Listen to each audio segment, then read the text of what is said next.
Here's what we'll cover in this video. In 1796, a country doctor took material from a milkmaid's cowpox blister and deliberately used it to inoculate a healthy 8-year-old boy. It sounds reckless. It was actually the single most important medical experiment in human history. To understand why this mattered, you have to understand what smallpox did to the world. It killed roughly 3 out of every 10 people it infected, and it terrorized every continent for thousands of years. In the 20th century alone, before eradication, smallpox is estimated to have killed around 300 million people, making it one of the deadliest diseases humanity has ever faced. Here's exactly what Edward Jenner did. He noticed local milkmaids who caught cowpox, a mild disease, never seemed to catch smallpox. So in 1796, he took material from a milkmaid's cowpox sore and used it to inoculate a young boy named James Phipps. The word vaccine itself comes from this exact story. It's derived from vacca, the Latin word for cow, a direct tribute to the cowpox material that started it all. Jenner's discovery revealed a powerful principle still used today. Expose the immune system to something similar but harmless, and it learns to recognize and fight off the real, dangerous version if it ever shows up.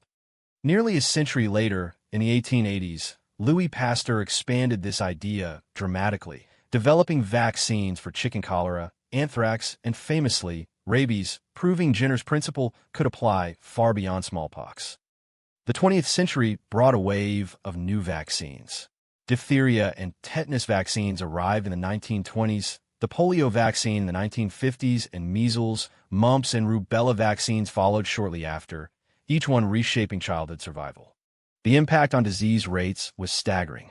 After vaccines were introduced, cases of diseases like measles, polio, and diphtheria dropped by well over 90% in country after country.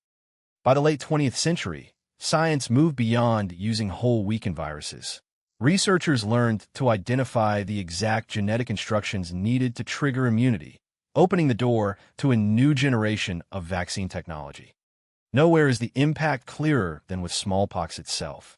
Global vaccination campaigns drove case numbers down for decades, until the disease was declared completely eradicated from the natural world in 1980. Today, global childhood vaccination coverage is remarkably high, with the vast majority of children worldwide receiving at least some basic vaccines, though gaps still remain in certain regions. Quick pause.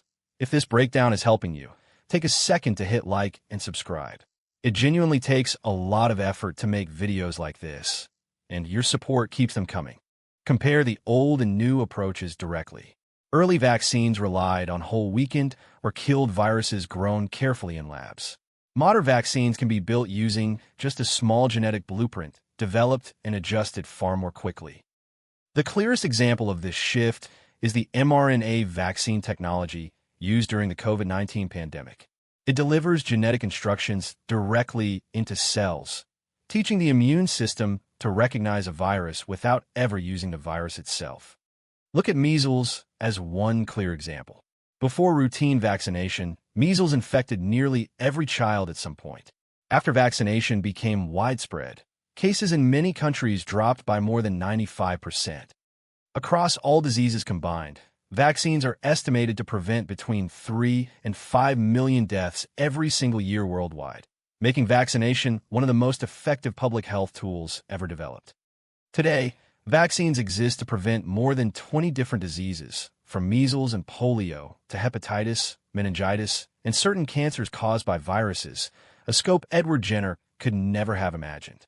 Looking back, the path from one experiment in 1796 to modern vaccine science followed a clear arc. Prove the concept, expand it to new diseases, refine the technology, and scale it up to reach billions of people worldwide. Here's a myth worth clearing up.